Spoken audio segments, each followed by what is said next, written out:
to do what I know is right, what feels and resonates with my being, my whole body. So I felt like God told me that, yes, my faithful and wise servant. You know, the world teaches us to bury our worthiness, to keep it low. No, I'm not worthy. And that's seen as humble. But that's not true. We are made in the image and likeness of God. We have God through, in, and through us, and as us. We are worthy.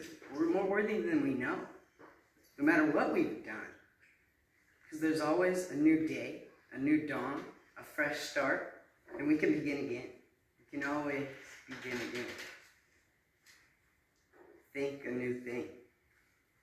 And it comes from thinking a new thing. In my life, I found if I change my mindset, it's just automatic. It renders a whole new scene in my life. But it really takes a trust, because this stuff is unseen. Right? This energy working with me and for me is unseen. But looking at it and pondering it, I could find evidence how God was there. Looking back, it's easier to see. Look, I was so scared, but it all worked out, didn't it? We made it back to shore. So, looking back in our life, we can cultivate this trust, this knowing that God is in action, working in my life, and for the good of all. That's the most beautiful thing. You know, we project ourselves onto God. God is angry. God is wrathful. That's not God that's wrathful, it's us. And you look at the Bible and it's our evolution of our mind.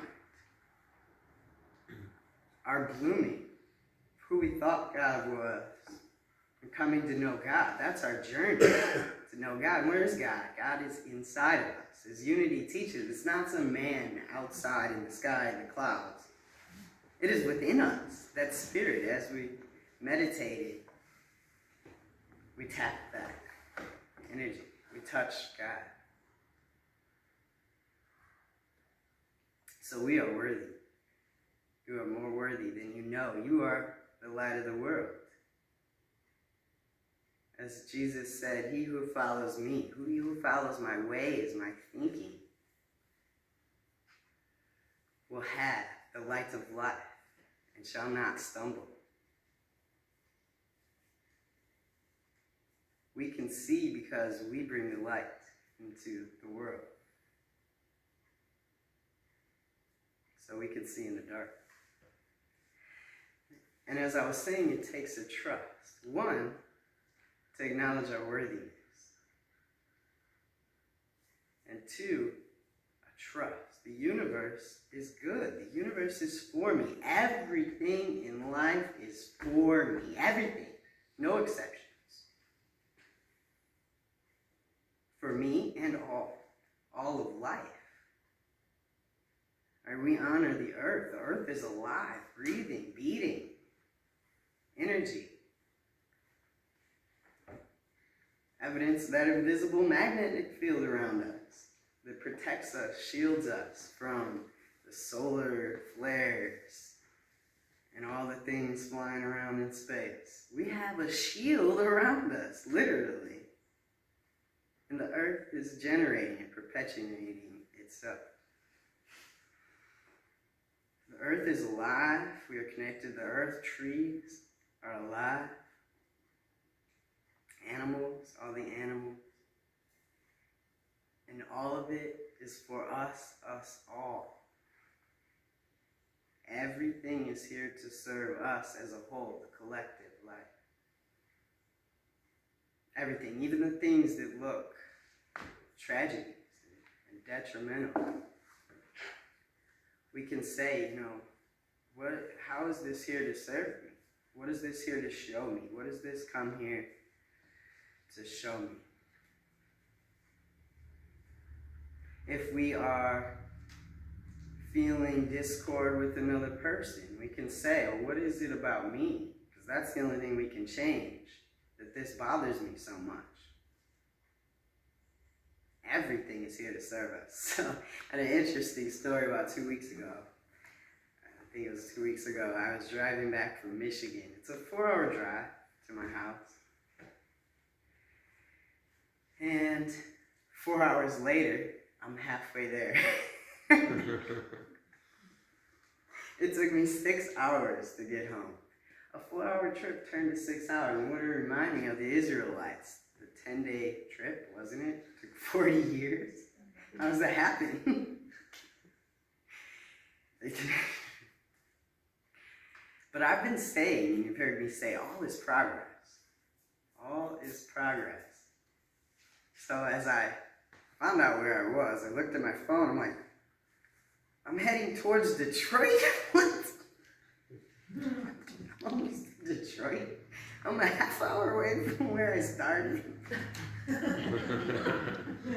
I literally went an hour out of my way, so it was an hour back. There was no path to take from there. I was super out of my way. So, but I've been saying all this progress, so I couldn't even be mad. Can you imagine that? Now you're an hour on your way, and I'm supposed to go to work. I had class at 6, and I left myself some time. I left like an hour early. So I was an hour late for class. And it's like I'm not late yet, but I'm late because there's this distance. So I decided to pull over, go to the gas station, and contact my boss and leave a message for my students because I was set to teach at 6 that, unforeseen circumstances, I'm unable to make it. And so I did that, and then I'm like, I'm going to do some self-care. I'm going to eat. I'm going to get something to drink. I'm going to take a little time to breathe before I go. And I filled myself. And I go and I'm like, I'm tired. I'm going to stop for some coffee. So I stop at a rest area. Yeah, they should have a machine. It was out of order. So I end up with a pop. But I don't even drink pop anymore. I'm like, oh, it tasted pretty good too. Dr. Pepper, and it kind of woke me up. And I'm like, okay, just go on with the flow. We plan. Our mind plans many things. But it's God's plan that stands. And what I see as God's plan, that plan for all, the good of the whole. The word God might have many connotations to it. All the things we project onto God, who God is. But I see God as the good of all at hand. The highest and best for all at hand, always. So if we see something in our life, this may be good for us, right? We think it's good for us. God has something even better if it doesn't happen. And even that's here to serve us. So this journey, my journey home, was here to serve me. And I did not even get mad. It was amazing. I laughed. I started cracking up. And it was so beautiful. Those 6 hours could have been horrible. 6 hours I spent with my mind alone. And now I'm missing class. That could have been terrible. Imagine if I would have told myself the same things I told myself before.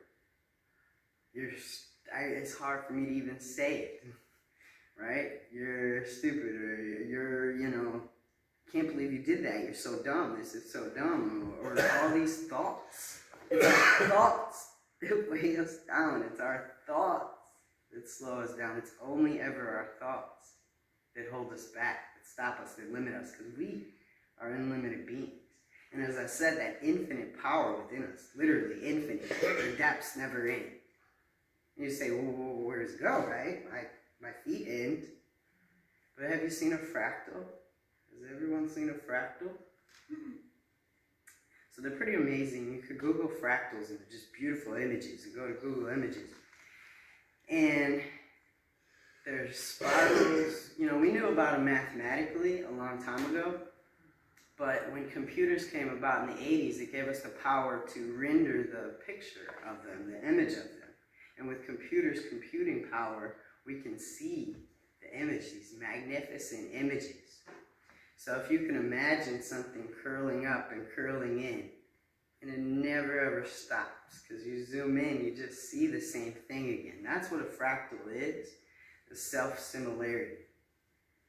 Different scales of the same image. And there's some people believe that the the universe is a fractal. It's a theory because we see the same self-similar images at different scales. Look at the spiral of a sunflower. That's the same spiral in a galaxy, in our galaxy. Now it's that same exact image, same mathematics, but at different scales. And we could think, oh, this is bigger, it's different, or maybe it's better. But big and small is only relative. Once you zoom in, it's just the same thing over again. So comparisons, really, if we think those thoughts, it just hurts us because there really is no comparison. That's all relative. But anyway, as you zoom into this spiral, and it's just kind of spinning in, there's different fractal images, different formulas to make different images. Mandelbrot was, I think, the one that discovered it. His is the most famous fractal, the Mandelbrot fractal. And so it existed, it was unseen though for so long, until we had computers to render these images for us. But with mathematical certainty, we can see the unseen. And I really found that in math, my math truth path and God path are really one and the same. Universal truth. The truth you can look at any way, and it's still true. However you look at it. Turn upside down, flip it, switch persons, Rose has that perspective, it's still true. That's the truth I love, the truth with a capital T. And with mathematical certainty, we can see the unseen. It's a powerful thing. Take, for instance, the wind. You all believe in the wind, don't you? We look at the news, oh, the wind is 15 miles per hour. What? You can't see it. How do we see it? The math. The math tells us so. Right? And it gives us power. We can account for the wind when we take off in a plane. If you didn't do that, you might end up somewhere else when you land. So it gives us power. We know things because of the math. So with mathematical certainty, we knew and seen these images. There was evidence in this unseen. And then when we created computers collectively, we were able to see this. So then we moved beyond the blind faith to, oh, God is, because I just know, because they told me, the Bible says, to an understanding faith. Like, no, there's evidence in these things. There's certainty. And what I found in my life, self-evident, is the universe is good, and the universe is for me, and all those things that I thought were bad at the time were here to serve me and move me to a new thinking. And then what happens when we think anew, our thoughts we create our life experiences through our way of thinking, principle number 3. So what happens when we think a new thing? We render a new scene, a whole new life. Think of the bifurcations in your life. How many times has your life just changed?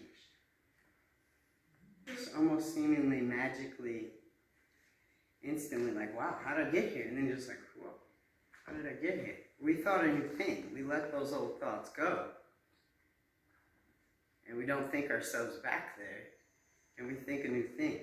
So we go through this void, this space between. So maybe you can notice at that time in your life, you're thinking where you maybe moved to a new place and your life looked new, or a new relationship, or a new job.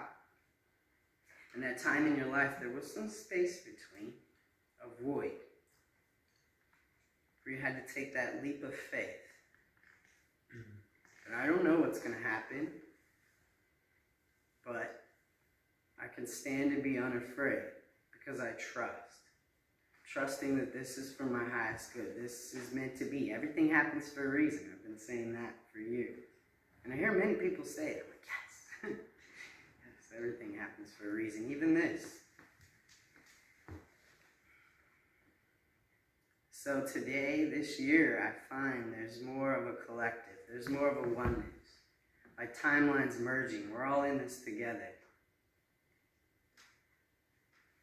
And a collective collective mind coming together, thinking together. Oneness. So we might not know at the time. Now that we're in the midst of this, maybe your life doesn't look so peachy.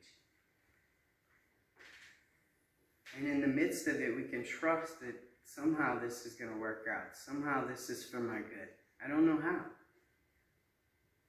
I can't see. So it takes trust, and there's a void. There's a space between where you don't know. So unsure. But you take that leap of faith. So this is maybe, I don't know, maybe one of my favorite books. And I read it cover to cover. And I started reading it again. And I just kind of skip through chapters wherever I feel called to go. It's very poetic and not too wordy. And so it's a companion to the workbook of the Course in Miracles by Brett Haskell. It was given to me by my mentor, Arlene Loomis, that I met at Unity of Northwest Indiana. This was her gift to me. She loves this book. Journey Beyond Words. Words can only take us so far.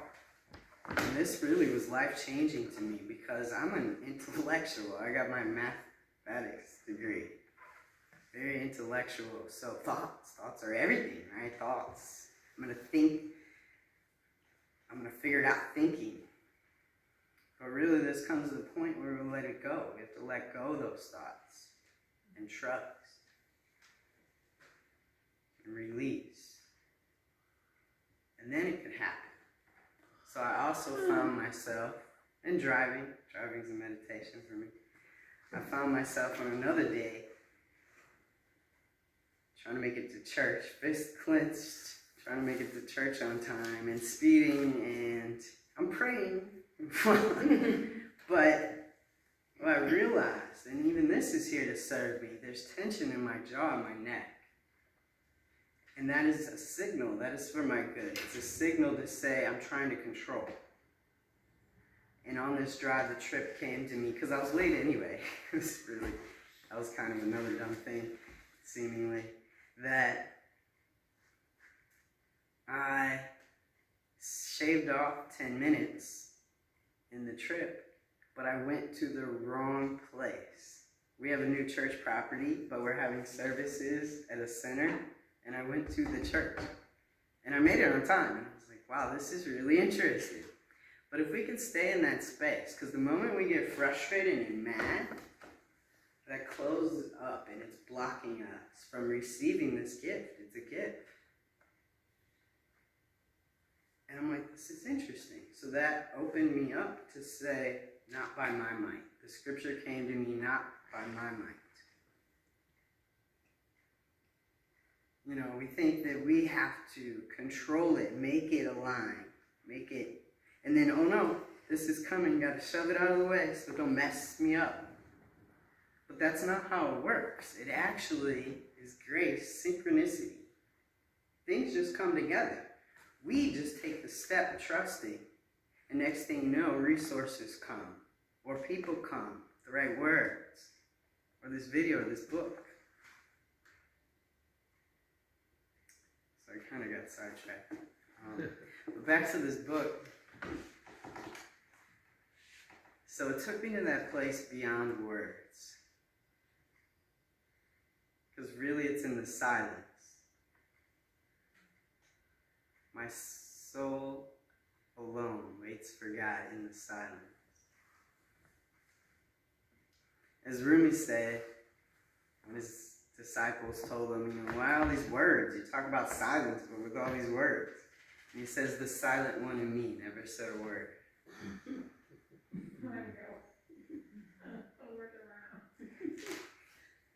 And there we tap the knowledge, the true knowledge, the universal truth. So in here there's a chapter, Leap of Faith. There's two of them, Leap of Faith 1. We see, what is faith? Faith is what you do, whatever you do, that allows you, in your thinking, to first believe. Second, imagine. Third, feel.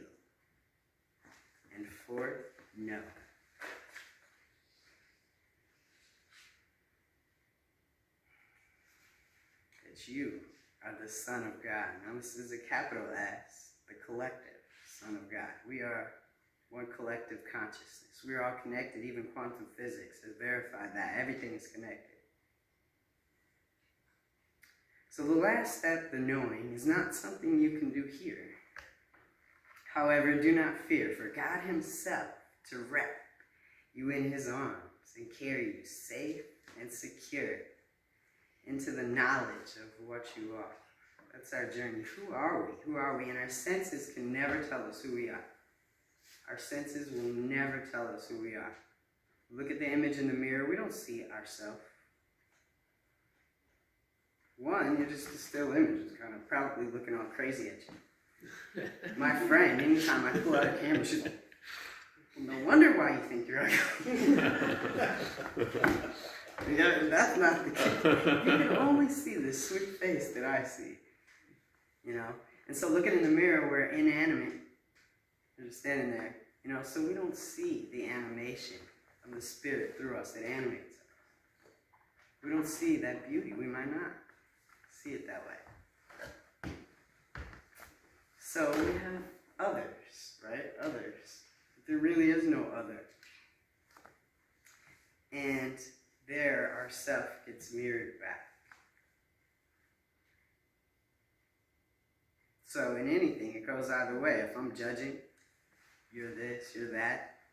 Really, I'm talking about myself. And if I'm saying it loud, I'm just revealing myself. Which is fine, because I'm trying to be of the same mind wherever I go. So, the purpose ultimately of A Course in Miracles. So my friends and I, Zach, Bill, Sharon, Bob comes sometimes. But it's kind of late. In Chesterton, if you want to join us, Bev's been there. We're studying the Course in Miracles, and together it really brings it to life. As we're reading, we see the situation, the experience. We end up experiencing it right at the time. Sharon told me the other day about you being defensive. I'm like, I'm not defensive.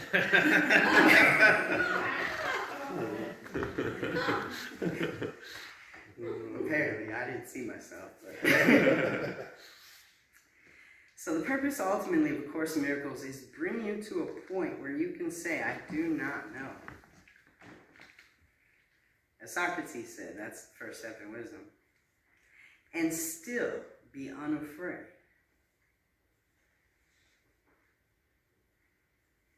So there's that trust there. And when you arrive there, you will find yourself at the doorstep of eternity. The door is unlatched and opens at your touch. It takes no effort to swing open the door to your true self. Capital S, the door to eternity.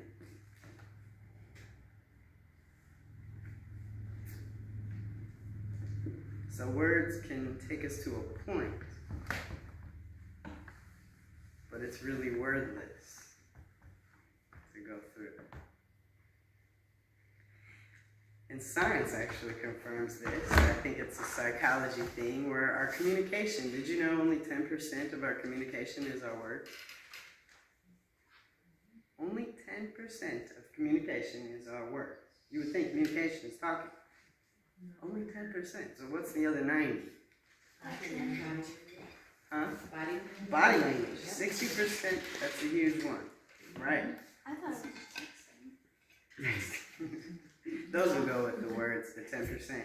And that's why in texting you could easily miscommunicate, right? Because you don't have the other 90% of the conversation. So body language. Are you open or are you closed? You know, are you... Body language tells a lot. And what's the other thing? 100% spirit. 100% Okay. spirit. Right, because everything we do, the Spirit animating us, moving through it. That's our life force. So I like that because look at all the names for God. God, Yahweh, Allah. What do we see? The sound of God. And that's the other 30% sounds in our communication. That does a lot. You know, what if we're listening to someone, we can say, you know, wow. My favorite part of teaching, my very favorite part of teaching is the light bulb. When the light bulb goes off, and then I know my work is done. They understand that. That's my goal, that they understand. And that's my signal that they do. So teaching online, I found that there's also something lacking in the Zoom. Well, one, they don't have their cameras on. So there's no feedback of their sounds because they stay muted. Because any sound will kind of shift the camera to them or, you know, be a distraction. So they stay muted unless they're talking. So I don't hear their sounds and I don't see their body language. So it makes it a little harder for me to gauge if they're understanding or not. In fact, I was teaching my class yesterday. I lost them for a whole 20 minutes. I did 5 problems and they were trying to talk to me and ask me questions. I must have hit the mute button accidentally. The sound off button. Well, that was interesting. And I had no idea.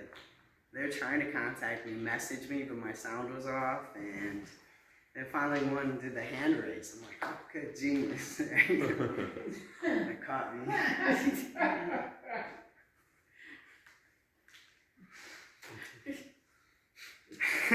We're all trying. So they missed the last 5 problems that I was doing. So go back. But that was great. So that just goes to show, that's evidence that that's really true. Only 10% is work. So it also is an example of the unseen, the evidence in the unseen. And with mathematics, it's easy for me to see evidence in the unseen. We do it all the time. We prove. We just know things. With mathematical certainty, we can say that the universe is a hologram. There's strong mathematical certainty. And what's that? A mirror.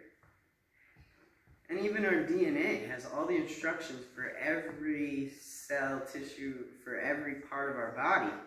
The instructions is in every cell. And the same is with the human organism. The spiritual DNA is within everyone. And has the instructions for all things to be done by us. And that's what a hologram is. You could cut it up into little slivers and the image of the whole is still there. The smallest sliver, the image of the whole image is still there in that part. It's like mind-boggling to think about. So we're moving to a place of understanding faith. And as a whole, I've always thought that science is aligned with God. And that everyone is working for God. Everyone's working for the good of the whole. And everything they do, whatever you're called to propel to do. Even like Stephen Hawking, who denied the word God, that just wasn't his word for him. He devoted his whole life to the study of the universe. He was so passionate about it. It was whatever you're passionate about, that's your work to do. And we could journal questions. The Daily Word had beautiful journal questions just the other day. I search the feelings and discover my purpose. When do I feel most vibrantly alive? What do I feel drawn to? And what is it that draws me in? And we could journal these things and see what we're passionate about. And that, seeking that, going in that direction, have us feeling full.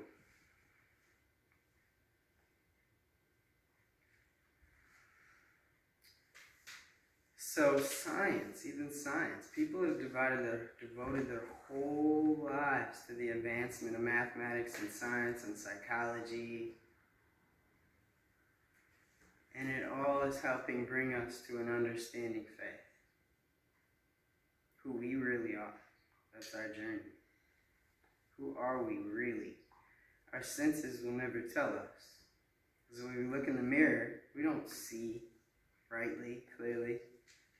our sounds, hear, taste will never ever tell us of who we are, who our true self is.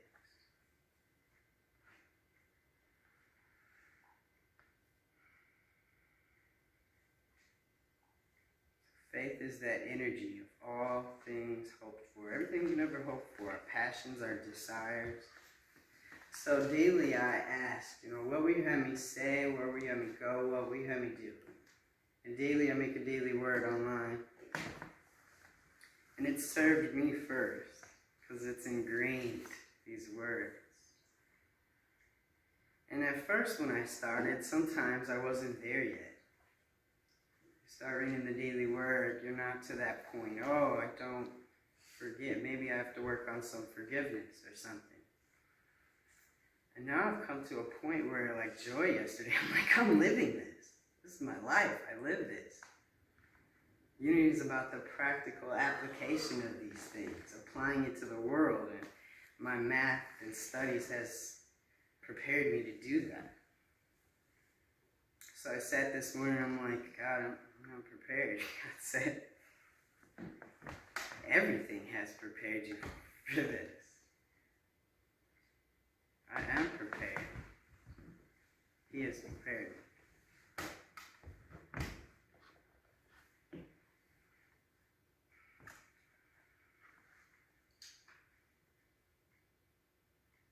So if we can trust and keep an open mind that this is interesting. We have need of patience.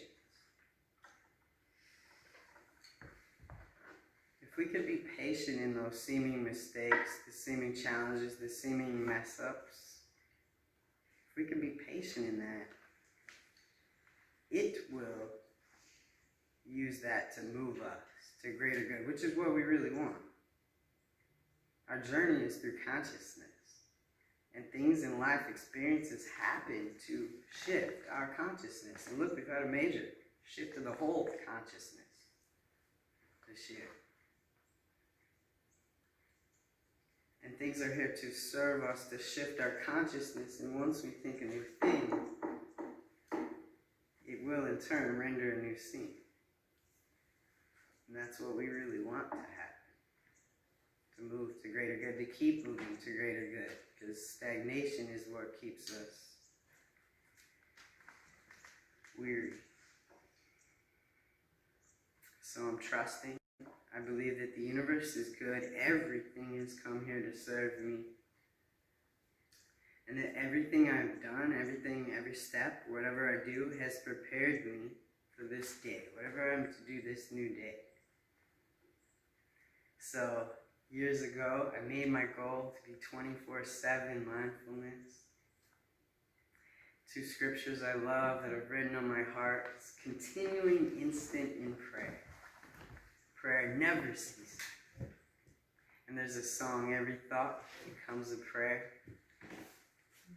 My whole life has become a prayer, a meditation.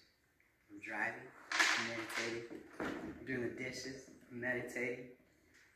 On my way to class, I am illumination. I am divine. When I walk through the doorway, I say I am divine. I look up at the lights, I say I am illumination. And illumination is wisdom.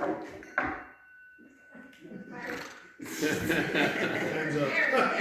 She's a very wise woman, actually. I was just saying that yesterday. She's so wise.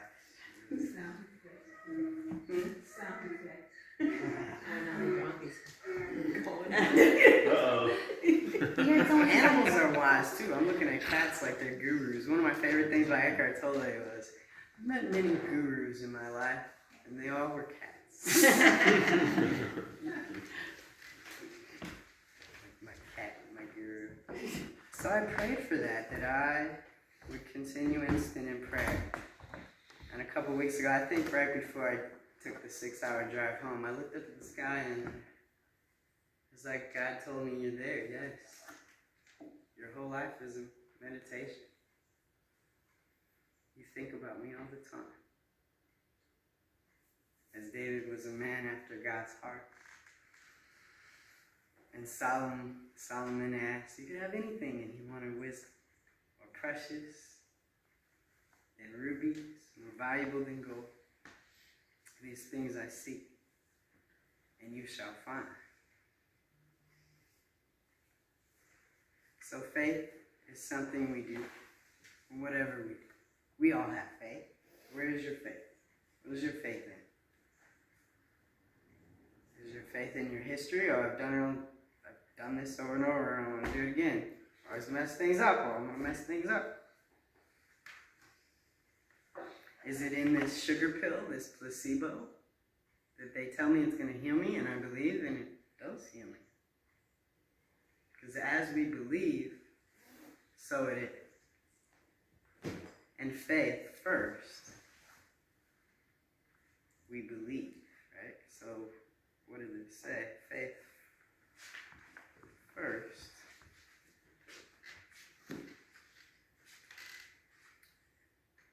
That allows you, in your thinking, to first believe. So faith is that energy, that moving force, that invisible force within us that causes us to believe. I have to first believe it. That opens it. Now I can imagine it. I can see it happening in my life. I can then feel me there. And even the law of attraction, this is how we create. You have to think it, right? Believe it, so open up, think it, our mind, and feel it. Mind, heart aligned. And science has shown that's electromagnetic force. And if they're coherent, we can create more with more awareness, because we're always creating. But we can consciously create them. So to first believe, imagine, and feel something. Faith is that energy behind it, and we all have it, and we're all activating it.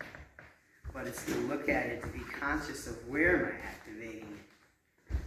Is my faith in this medicine? Is my faith in, all Jesus' healings? The only common thing was that, even two blind people are saying, the only common thing was they believed.